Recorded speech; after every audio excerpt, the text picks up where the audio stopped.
California, and work for is doing and how it's structured. But let me now get to the topic that I was asked to speak about, and that is the future of senior programs in California. And I want to do that by presenting you two quotes that will give us some context for asking that question. Let me start with the first quote. "I want to shrink government down to the size where I can flop it into the bathtub and choke it to death." I'm going to repeat that. "I want to shrink government down to the size where I can flop it into the bathtub and choke it to death." That first quote is from a guy named Grover Norquist, who runs an anti-tax group in Washington, D.C. Now let me give you a second quote. "We can never ensure 100% of the population against 100% of the hazards and vicissitudes of life. But we have tried to frame a law which will give some measure of protection to the average citizen and to his family against the loss of a job and poverty-ridden old age. This law, too, represents a cornerstone in a structure which is being built, but is by no means complete."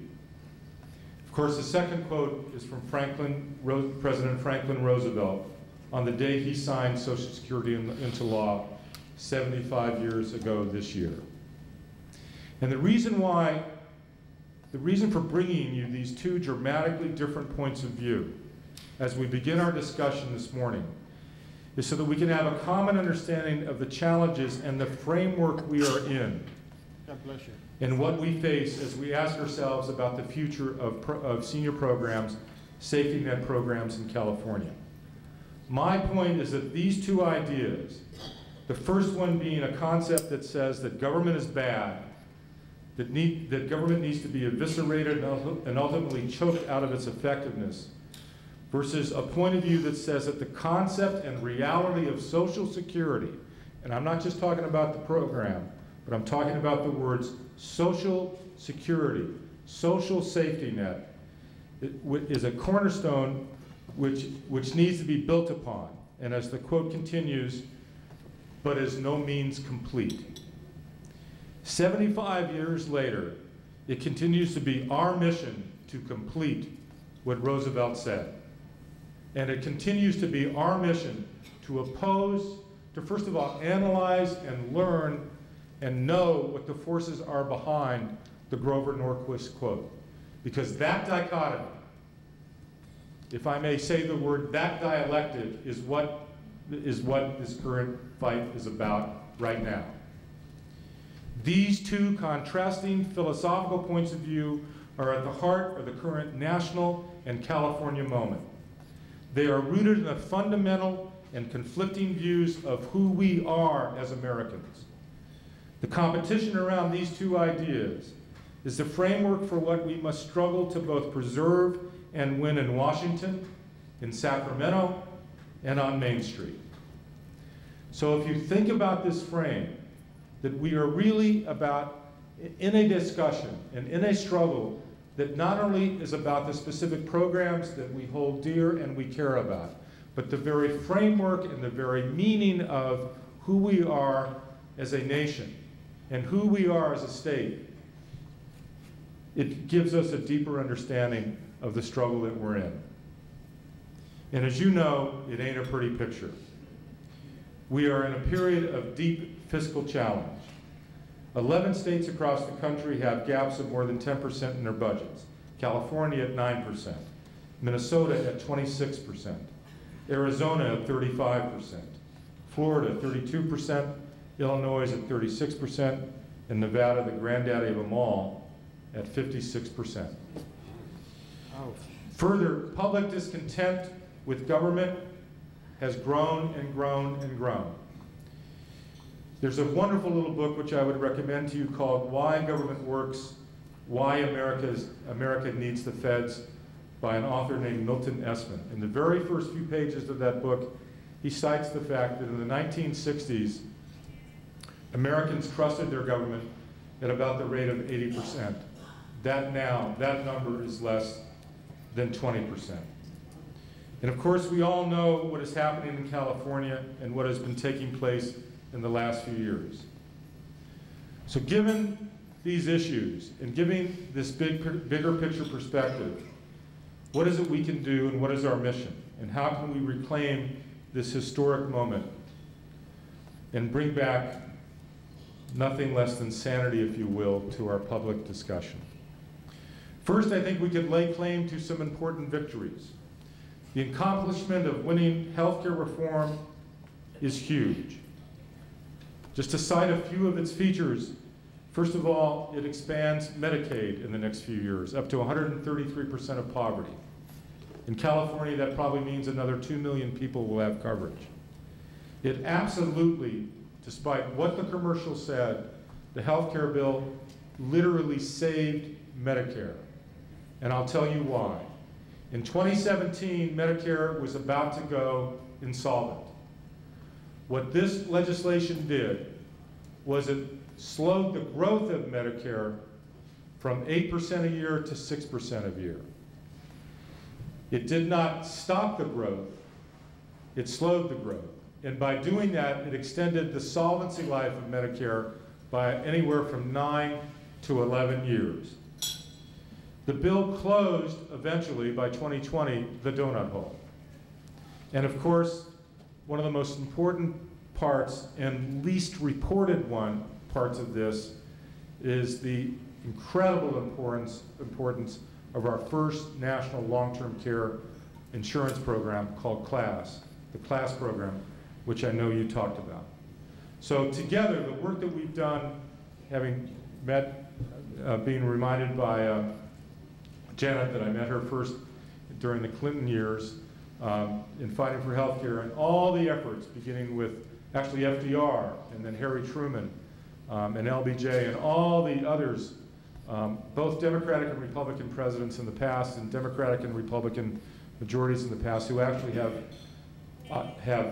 sought health care. What we did this year is really, really important, and I think that we should be proud of that accomplishment. You want to applaud? Go right ahead. Do you want me to take? Do I take? Yeah. Get comfortable. It's an inside joke, folks. Get comfortable. You want me to do the sleeve? Do I do the sleeves too? No, I'm not going to do the sleeves. Having said all the above, we know that as an organization as big as AARP, we have to do a better job. We have to create and cement strong, working, strategic, and tactical partnerships statewide to fight the daily fight, as well as create systematic change that brings the needed funding for safety net programs. And we have to strengthen and build our relationship with you. That is key, because fundamentally the interest of this community, of the IHSS community, for both providers and beneficiaries, is the same as the interest of every Californian over the age of 50.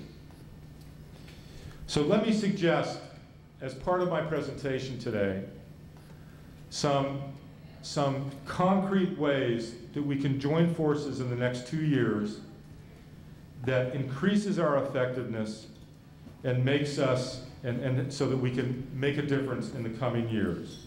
Let me talk to you now. You know, Janet introduced me as a bigwig. Let me talk to you, I hate that term, but let me talk to you now as a grassroots organizer, which is really where I come from. First of all, do not take lightly the threats, the current threats to Social Security. They are real. It is not only the offensive statements of Alan Simpson, and I won't quote them because they're too offensive. It is not only the negative attitude that this so-called commission, the Deficit Commission, starts with. It is the fact that we are in a moment where there are a lot of public doubts about the future of Social Security. And I want to say that from AARP's perspective, that we are committed to fighting both cuts to the program and raising the age for eligibility, okay, as a way to pay for this deficit. This deficit comes from a bad economy and from poorly chosen tax cuts. It is not and cannot be on the backs of our safety net programs and cannot be on the back of Social Security.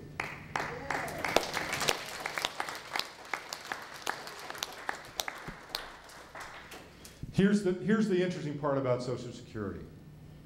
And when you're thinking about not just how you talk to Democratic legislators, but also how you talk to Republican legislators as we go into this next phase, this post-election phase, to fight against any proposals coming from this commission for cuts to Social Security. Here's the interesting thing about Social Security.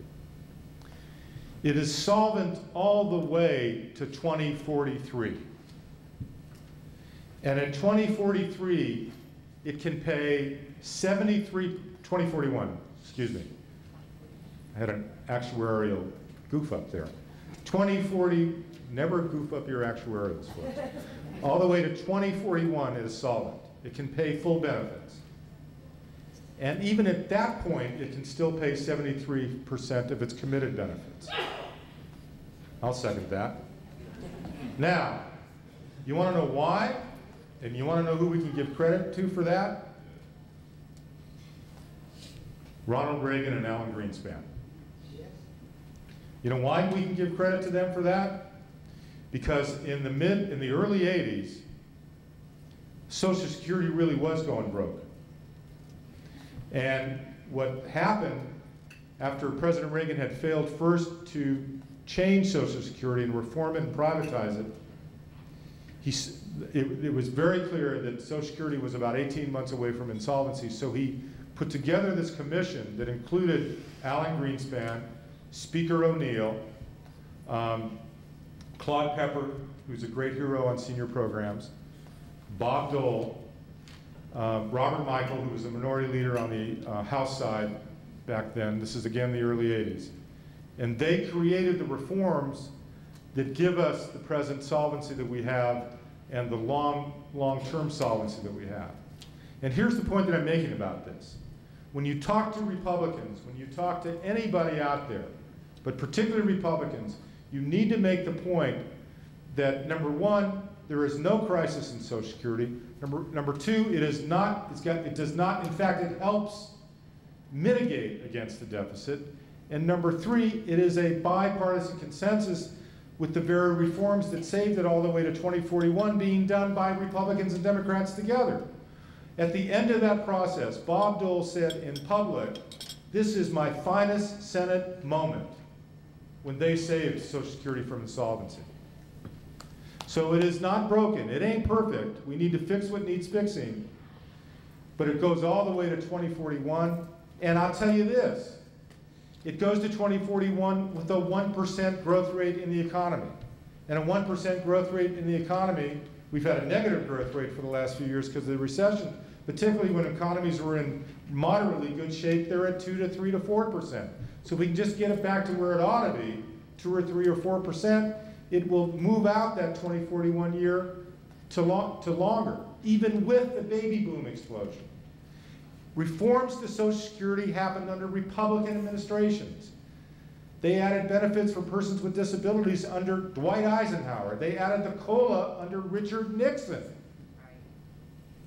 So my point is, we need to join together because we cannot let one single cent be cut from Social Security as a result of this deficit commission. And that's our next fight, and it's a big one.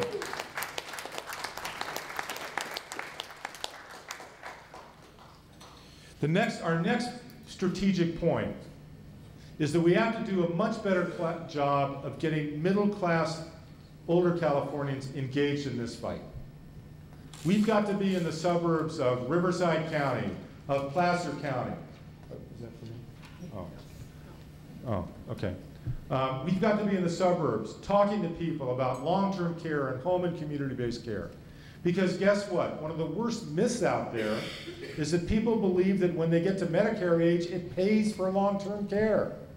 It pays for nursing homes. People believe that.